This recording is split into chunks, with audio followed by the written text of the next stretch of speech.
Diesel की कीमत का बढ़ने का मतलब है कि हर ज़रूरत की चीज़ महंगी हो जाएगी। बेरोजगारी में बड़े पैमाने पे नौजवान निराश हुआ। काउंटिंग रोक दी गई 2.5 घंटे, उसके 700 से दूसरे प्रत्याशी को जिता दिया गया। सुनने में तो आ रहा है कि बहुजन समाज पार्टी ने अंदर ही अंदर बीजेपी से हाथ मिला लिया। उत्तर प्रदेश के चुनाव के जो परिणाम आए उन पर बहस न हो, इसीलिए कश्मीर फाइल्स रिलीज कर दी गई।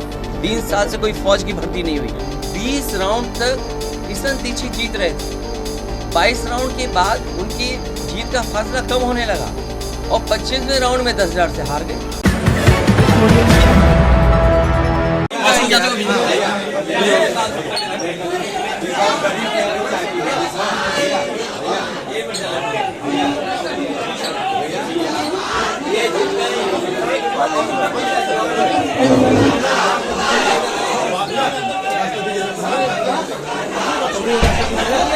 चलिए हम लोग निकल चले भाई हैं समाजवादियों के, तो कम से कम भारतीय जनता पार्टी को अपने भी गिन के बताने चाहिए कि वो उन्होंने किसको टिकट दिए। और कई जगह सुनने में आया है कि जहाँ माफिया लोगों को जिताना है वहाँ भारतीय जनता पार्टी प्रत्याशी नहीं लड़ा रही। सर तय हो गया कि यहाँ एमएलए रहेंगे या एमपी? ये सवाल, क्योंकि आप भी आजमगढ़ के पत्रकार हो, ये महत्वपूर्ण सवाल पूछ लिया। हम आपसे भी जानना चाहेंगे, क्या करूँ मैं? सर हम लोग चाहेंगे सांसद रहें आप निर्णय ले लेंगे। मैंने कभी सभी अपने वरिष्ठ नेताओं के बीच ये बात रखी, और क्योंकि निर्णय होने से पहले, निर्णय करने से पहले कम से कम इन लोगों की भी राय सामने आ जाए।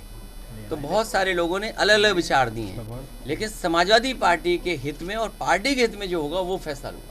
अच्छा सर, प्रकाश तरीके चर्चाएं हो रही, हालांकि उन्होंने खंडन कर दिया, लेकिन फिर भी तो चर्चाएं जारी हैं। होली के दिन बीजेपी के लोगों ने इस तरह का काम किया है, तो कहा जाता है ना कि बुरा न मानो होली। इसलिए बीजेपी के लोग कुछ भी कर सकते हैं, कोई भी न्यूज़ प्लांट कर सकते हैं। और आप अगर अपने सीनियर जर्नलिस्टों से पूछोगे तो जितनी भी अफवाहें फैलाई जा रही थी वो बीजेपी के कुछ लोग जाने माने थे, वो फैला रहे थे अफवाह।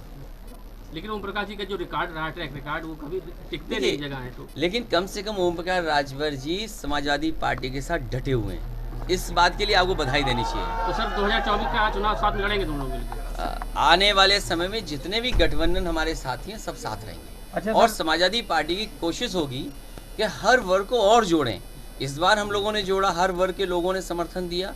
आने वाले समय में और हम लोग जोड़ करके कम से कम पार्टी का परसेंटेज ऑफ वोट कैसे और बढ़े, आगे ले जाएंगे। सर, जो पिछला आपका बयान था जिसमें आपने कहा था कि पश्चिम में हमारा काफ़ी रहा समर्थन, लेकिन नतीजे उसे प्रतिशत नहीं, अगर आप नतीजों को देखोगे 1 लाख वोट पा करके, आप मुरादाबाद का देखिए 1,47,000 वोट पाने वाला, काउंटिंग रोक दी गई 2.5 घंटे, उसके 700 से दूसरे प्रत्याशी को जिता दिया गया। नेटौर का आप देखिए, आप धामपुर का रिजल्ट देखिए। तो मैं कई ऐसे परिणाम बता सकता हूँ कि परिणाम क्या हुए हैं वहाँ। तो ओबीसी फैक्टर भी सर काम किया है क्या? देखिए, स्वाभाविक है, कोई प्रत्याशी किसी पार्टी का लड़ेगा तो कुछ न कुछ वोट पाएगा। सवाल वो नहीं है, सवाल ये कि बहुजन समाज पार्टी क्या कर रही थी। बाबा साहब भीमराव अम्बेडकर जी के सपना क्या था कि संविधान बचे। बाबा साहब का सपना क्या है कि लोकतंत्र से हमारा देश चले, संविधान से देश चले। उन्होंने क्या किया? सुनने में तो आ रहा है कि बहुजन समाज पार्टी ने अंदर ही अंदर बीजेपी से हाथ मिला लिया।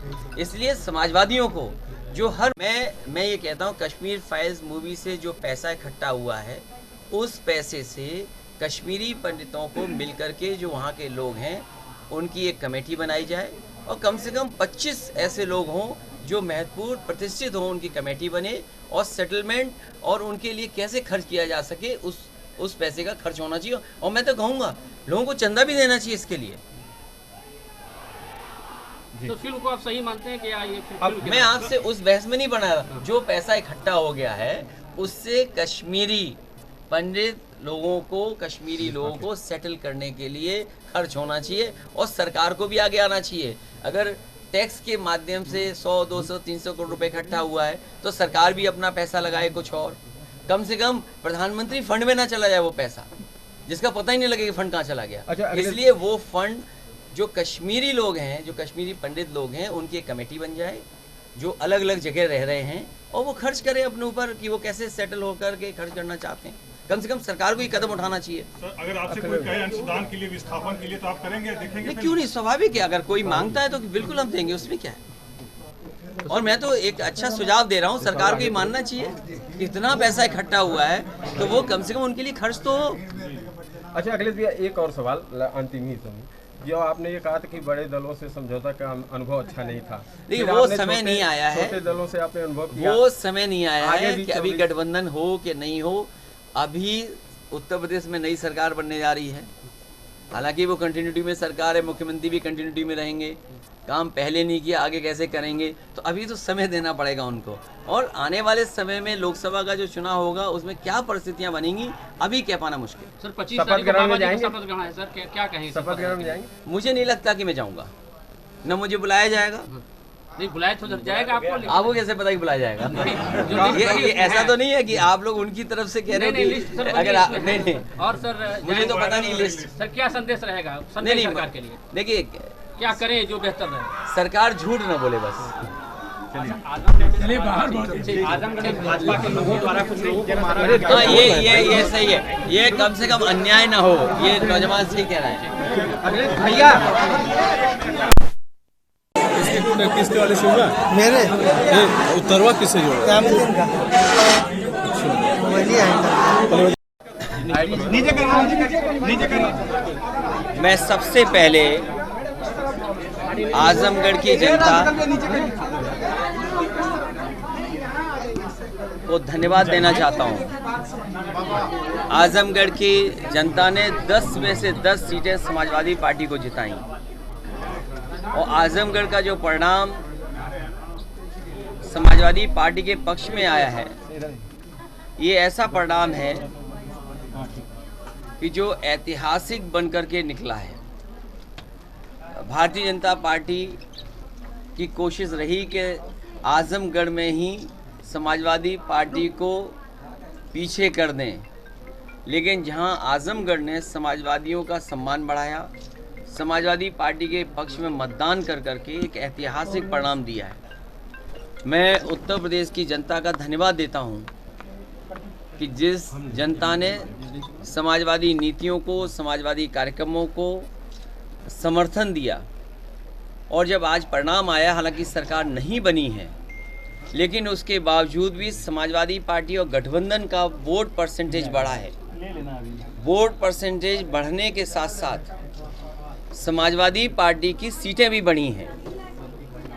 कम से कम समाजवादी लोग ये जान गए हैं कि वोट कैसे बढ़ाया जाएगा, भारतीय जनता पार्टी की सीटें कैसे घटाई जा सकती हैं, और आने वाले समय में जो चुनाव होगा, न केवल भारतीय जनता पार्टी की सीटें कम होंगी, बल्कि उनका वोट घटाने का भी काम जनता इस बार करेगी। जो बुनियादी सवाल है वो वैसे के वैसे ही हैं। आज जब हम और आप बातचीत कर रहे हैं, उस समय डीजल की कीमत बढ़ गई है। डीजल की कीमत का बढ़ने का मतलब है कि हर ज़रूरत की चीज़ महंगी हो जाएगी। महंगाई का सवाल आज वैसा ही है जो पहले चुनाव में था। बेरोजगारी में बड़े पैमाने पे नौजवान निराश हुआ, और इस उत्तर प्रदेश का यूथ एक परिवर्तन के लिए वोट डाल रहा था। यूथ चाहता था कि नई सरकार बनेगी तो नई तरीके से काम होगा, उनको रोजगार, नौकरी मिलेगी। जो आज के बदलाव हैं उनको समझते हुए समाजवादी पार्टी ने अपने मैनिफेस्टो तैयार किया था। और अगर मैनिफेस्टो आप देखेंगे, उसमें आईटी के सेक्टर में कैसे नौकरी मिलेगी, स्मॉल स्केल इंडस्ट्री या मीडियम स्केल इंडस्ट्री को कैसे बढ़ावा देंगे, इन्वेस्टमेंट कैसे आएगा, इंफ्रास्ट्रक्चर कैसे बनेगा, इन तमाम चीज़ों को रखा इसलिए गया था कि जिससे आने वाली पीढ़ी को रोजगार मिल सके, नौकरी मिल सके। और यहाँ तक कहा गया था कि 1,47,000 वोट पाने वाला, काउंटिंग रोक दी गई 2.5 घंटे, उसके बाद 700 से दूसरे प्रत्याशी को जिता दिया गया। नेटौर का आप देखिए, आप धामपुर का रिजल्ट देखिए, तो मैं कई ऐसे परिणाम बता सकता हूँ कि परिणाम क्या हुए हैं वहाँ पर। सर ओबीसी फैक्टर भी सर काम किया है क्या? देखिए, स्वाभाविक है, कोई प्रत्याशी किसी पार्टी का लड़ेगा तो कुछ न कुछ वोट पाएगा। सवाल वो नहीं है, सवाल ये कि बहुजन समाज पार्टी क्या कर रही थी। बाबा साहब भीमराव अम्बेडकर जी के सपना क्या था कि संविधान बचे। बाबा साहब का सपना क्या है कि लोकतंत्र से हमारा देश चले, संविधान से देश चले। उन्होंने क्या किया? सुनने में तो आ रहा है कि बहुजन समाज पार्टी ने अंदर ही अंदर बीजेपी से हाथ मिला लिया। इसलिए समाजवादियों को, जो हर मौके पर मैंने कहा कि समाजवादियों को अब अंबेडकर वादियों को साथ लेना पड़ेगा और अंबेडकर वादियों को साथ जोड़ करके एक नई लड़ाई लड़नी पड़ेगी। तो ओवैसी जी को लेकर क्या कहना है आपका? नहीं, वो देखिए स्वाभाविक है, किसी पार्टी, देखिए लोकतंत्र है, हर दल लड़ेगा और लड़ता है दल, स्वाभाविक है कुछ वोट भी पाएगा, लेकिन सवाल वो नहीं है, सवाल दूसरा है। तो सर 2024 में कुछ नए लेकिन जैसे कि नेता शिवसेना के संजय राउत ने कहा कि हरा दिया उन्होंने, बीजेपी जिता दिया। मैं उस बहस में नहीं पढ़ना चाहता हूँ। बहस केवल इतनी है कि उत्तर प्रदेश का चुनाव, उत्तर प्रदेश के चुनाव के जो परिणाम आए उन पर बहस न हो, इसीलिए कश्मीर फाइल्स रिलीज कर दी गई। तो 2024 में अच्छा, क्या अगले कश्मीर फाइल जो दिखाई गई है, स्थान नहीं भरे गए थे, वो लगभग 11 लाख हैं। उन 11 के 11 लाख पदों को भरा जाएगा। नौजवान के सामने निराशा आई है। फौज की भर्ती जिसने रोक दी हो, 3 साल से कोई फौज की भर्ती नहीं हुई। कोरोना और कोविड के बहाने उनकी आयु सीमा में भी छूट नहीं मिली, तो आखिरकार नौजवान जाएगा कहाँ, नौकरी कहाँ मिलेगी? इसलिए जो बहुमत मिला है, लोकतंत्र में जो जनता ने समर्थन दिया है, मुझे उम्मीद है कि पहले की तरह भारतीय जनता पार्टी झूठ नहीं बोलेगी। जो उन्होंने संकल्प पत्र जारी किया था पहले, वो भी अधूरा छोड़ा। अब जो संकल्प पत्र लाए हैं वो कब पूरा होगा? तो उनकी जिम्मेदारी ये बनती है कि पुराने संकल्प पत्र में जो चीज़ें छूट गई थी उनको पूरा करना, और अब जो जनता के बीच में संकल्प पत्र रखा उन चीज़ों को पूरा करना। तो वाली लिस्ट जो आई, अखिलेश भैया जो लिस्ट आई है, समाजवादी पार्टी और गठबंधन हारा नहीं है।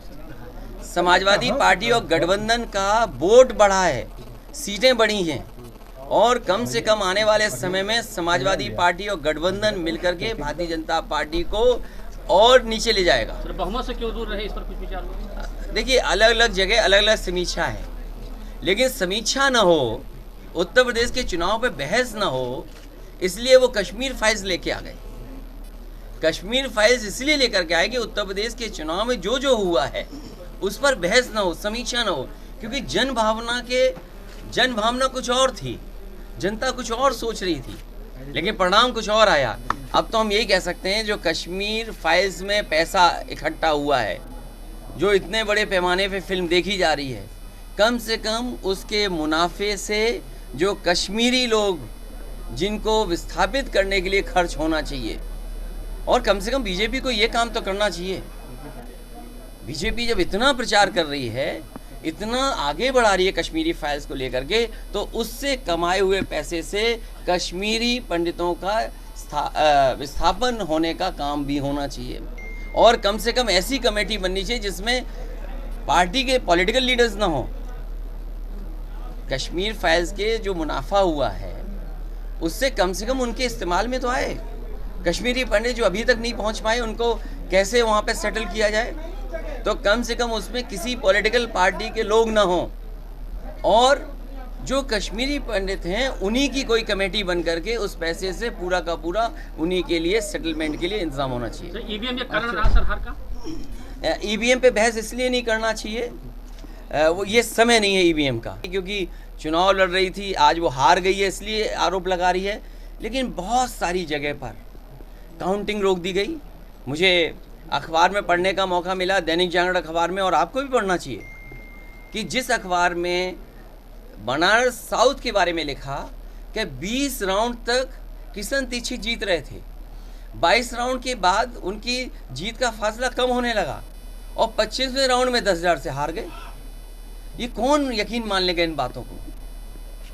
अगर कोई प्रत्याशी 20 राउंड तक जीत रहा हो, 22 में कम हो रही हो उसकी जीत का फासला, और 25 में 10,000 वोट से जीत गया हो, ये तो अखबार लिख रहा है, और वो भी दैनिक जागरण लिख रहा है।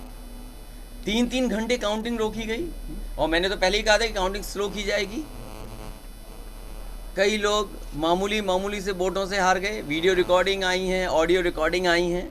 बिजनौर की ऑडियो रिकॉर्डिंग आपने सुनी होगी कि उन्हें प्रमुख सचिव से कहना पड़ा, तब जा कर के कुछ परिणाम बदले जैसा वो चाहते थे वैसा परिणाम आया। इसलिए समीक्षा न हो, चुनाव कैसे जीता हारा गया उस पर चर्चा न हो, इसीलिए कश्मीर फाइल्स उत्तर प्रदेश में बड़े पैमाने पर रिलीज हो गई। और आज तो मुख्यमंत्री ने क्या कहा है अनुपम खेर जी के लिए, कमाल है, मन की बात बाहर आ गई। सर एमएलसी चुनाव से चुनौती है सर छत्तीसगढ़, कौन सा एमएलसी चुनाव जो होने वाले हैं सर? एमएलसी चुनाव न केवल चुनौती है बल्कि प्रशासन से भी लड़ना पड़ेगा। अच्छा सर, ये सर जीत की क्या रणनीति सर बनी है? ये रणनीति बताई नहीं जा सकती। सर नीति आयोग की रिपोर्ट आ गई है, उत्तर प्रदेश सबसे निर्धन प्रदेश। मुझे लगता है नई सरकार बन रही है, नई सरकार ने जो आंकड़े छिपाए थे नीति आयोग ने आंकड़े बाहर कर दिए, क्योंकि चुनाव खत्म हो गया इसीलिए डीजल महंगा हो गया। चुनाव खत्म हो गया तो नीति आयोग ने भी फैसला सुना दिया कि आपका प्रदेश स्तर कहाँ पर स्टैंड करता है, आपका प्रदेश कहाँ स्टैंड करता है आंकड़ों में। तो ये तो नई सरकार की जिम्मेदारी होगी। हालांकि ये सरकार कंटिन्यूटी में है, अगर कंटिन्यूटी में सरकार है तो कम से कम नीति आयोग के जो आंकड़े हैं उसको सरकार को सोचना चाहिए कि इतने आंकड़े कैसे खराब है सरकार के।